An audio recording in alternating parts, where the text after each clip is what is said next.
welcome to ERDC's Beyond the Gates. I'm Annette Kirkland. This season, we're focusing on today, tomorrow, always. We will highlight how ERDC is delivering impactful solutions today, driving innovation for tomorrow, and prioritizing people always. From groundbreaking research to enduring partnerships, we explore the power of progress rooted in purpose. Today, I'm going to be speaking with Dr. William Reckling. He is a geographer with the ERDC Geospatial Research Laboratory, otherwise known as GRL, and we're going to be talking about modeling the path to recovery. Good morning, Dr. Reckling. Hello, good morning. Thanks for having me. Oh, well, thank you so much for being here. We're going to talk about a very, very important subject, but really cool subject that I'd like to hear about is you. So can you tell me about yourself, your background, and your role at ERDC? Sure. I've been with ERDC for 3 years now. I started 1 year as a contractor, and then I was hired on full-time. I work on 3D teams, and you'll hear about some of that work here in our conversation. Previous to this, I was a partner at an engineering firm where we helped companies with remote sensing projects. That included unmanned aerial systems, UAS, crewed aircraft, where we collected LiDAR, surveyed things, and we also analyzed the results of that.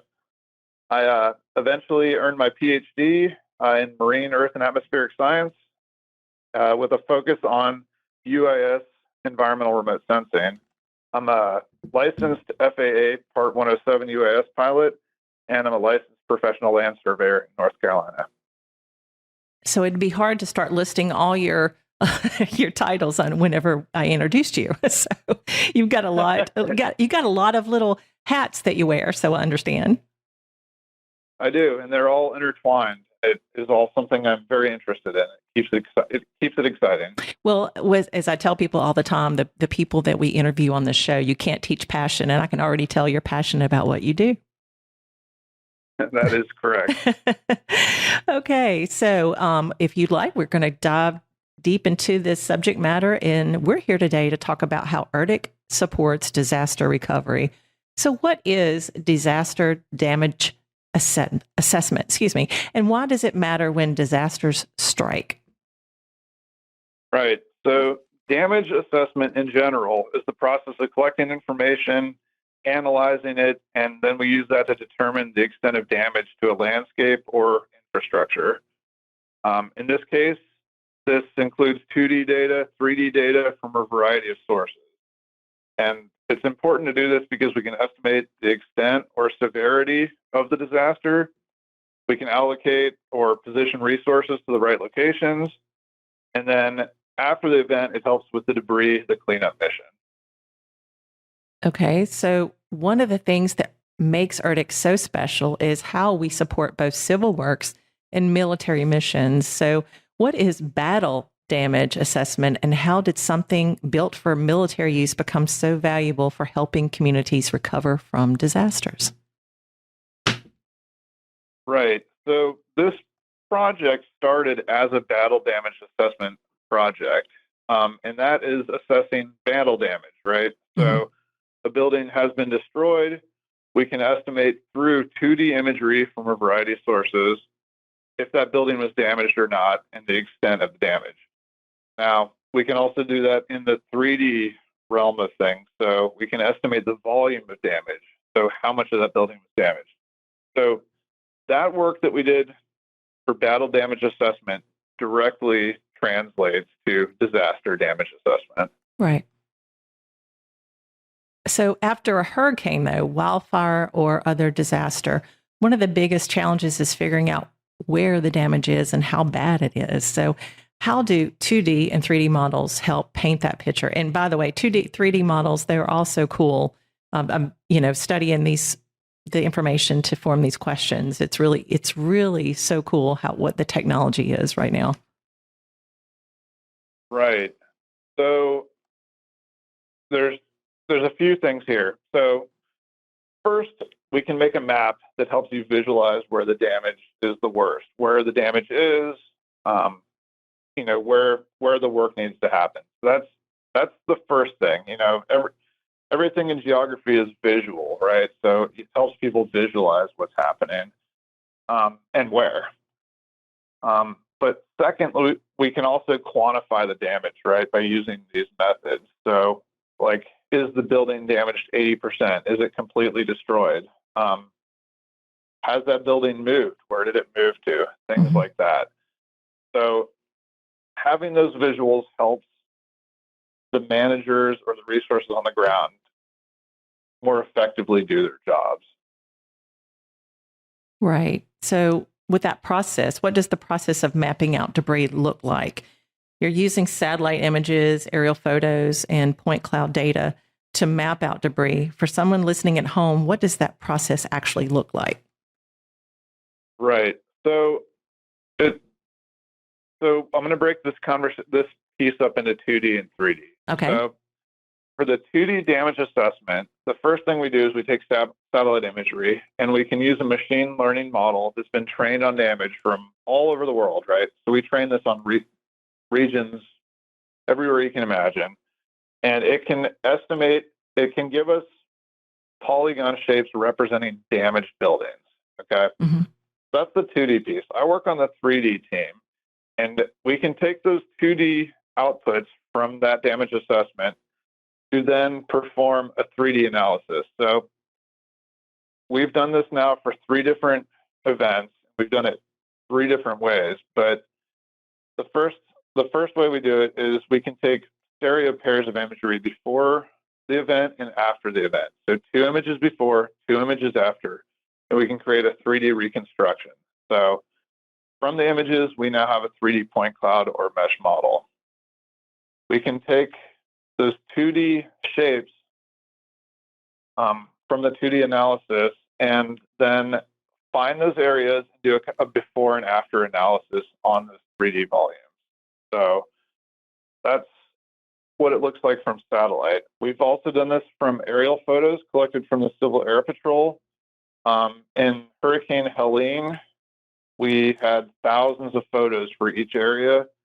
You can make a very high resolution 3D reconstruction, so a 3D model from those images, and then do the same analysis I just said a minute ago. Right. And then lastly, LiDAR, which is an active remote sensing method where it's using lasers to make measurements. We can also use that data to do a before and after analysis, the same as before. That's what the process looks like. That's a general overview of the process. Okay. So in a disaster, time is critical. How does this technology help first responders and emergency managers move faster and make smarter decisions?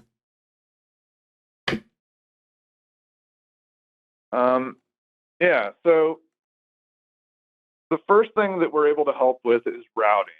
So we are able to see where there are open roads, blockages across roads, and where the resources need to go. And that kind of rolls into the second thing. So that's the allocation of personnel and material. So where do we need to position things to help with the recovery, with feeding people, with sheltering people? And then the third part, and that's really what our focus has been, is the planning for the debris mission. So how much debris is left on the ground? Where does it need to go? And how much of it is there? In the Maui wildfire situation, the debris needed to be moved off island. So they needed to plan on how many boats they needed.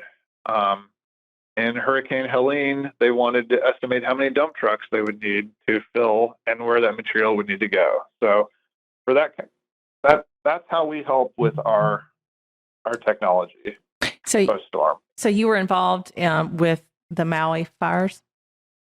Yes, we did the Maui wildfires, we've done Hurricane Helene, and we've done the LA wildfires now.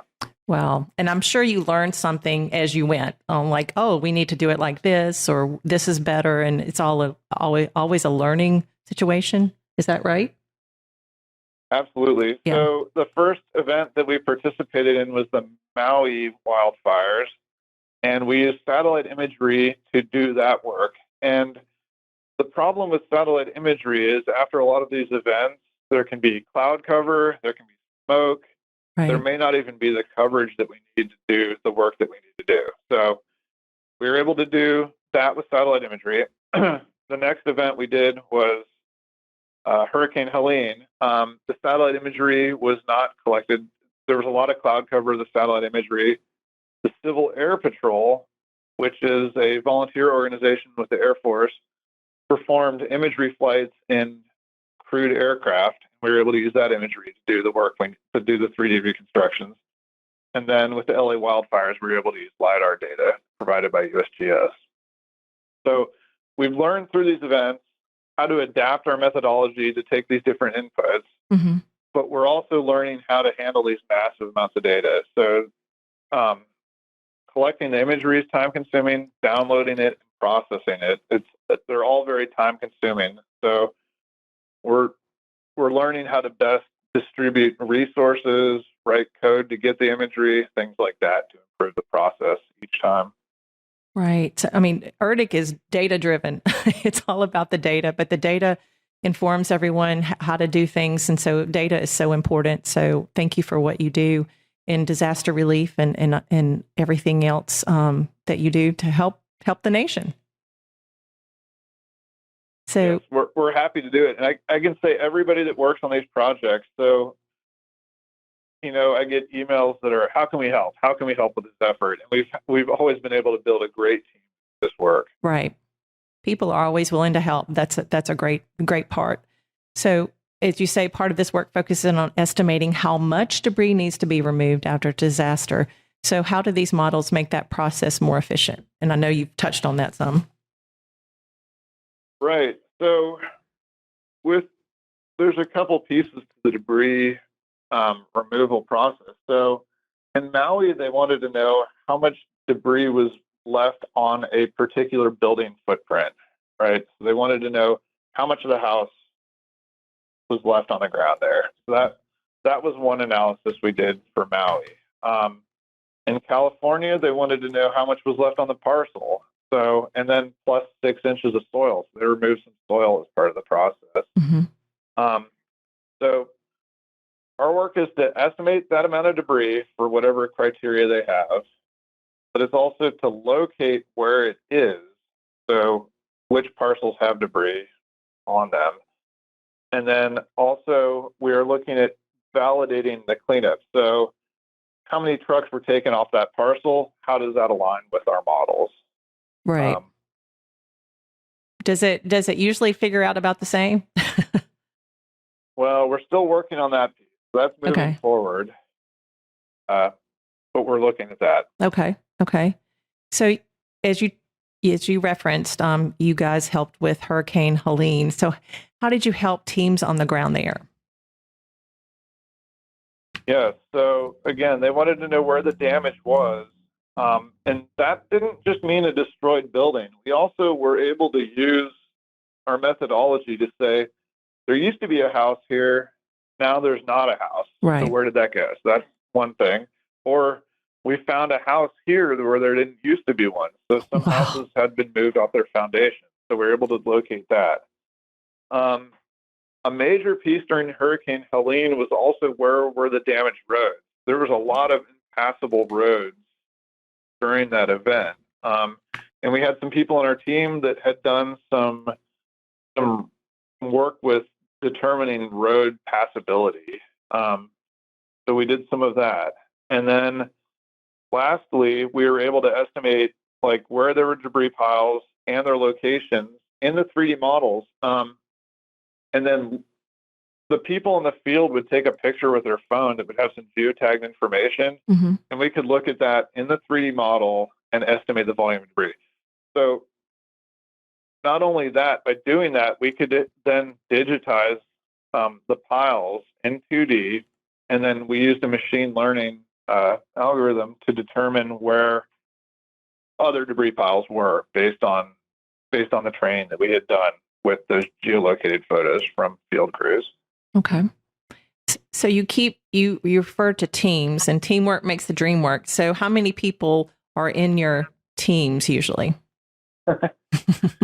Yeah, so we probably started out with just a couple during the Maui wildfires. During Hurricane Helene, it was an all hands on deck kind of thing. I think we probably had 8 or 9 people working on that event. Just the data management piece was so large, and the urgency to get that work done. So we had probably 8 or 9 people on that. And then for the LA wildfires, we also probably had 4 or 5 people working on that. Okay. So do y'all partner with outside organizations?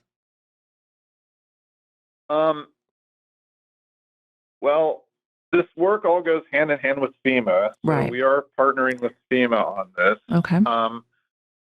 During Hurricane Helene, I was actually in the Emergency Operations Center in North Carolina, and we were able to work directly and talk to FEMA, the state debris people, all those type of agencies, Civil Air Patrol people. They were all there while we were doing the work. Right. So sometimes, as you've already alluded to this earlier, but the satellite images aren't available right away because of clouds or other issues. How are you overcoming these challenges and still getting accurate assessments quickly? Right. We did touch on this Yes. a little bit ago. So during the events, I have some slides that I like to show from these events. We can pull all the satellite imagery available down, and there'll be usually tremendous cloud or smoke cover over these areas right after or during the event. So, with the Hurricane Helene, our solution was to use the Civil Air Patrol imagery. The problem with doing that is now instead of 2 satellite images from after that you're making the 3D models from, you've got 1,000 images for just downtown Asheville. You've got 1,000 images for Hickory, North Carolina. And that increases the processing time and complexity, but it's making a very high resolution model in the end. So there's some trade-offs there.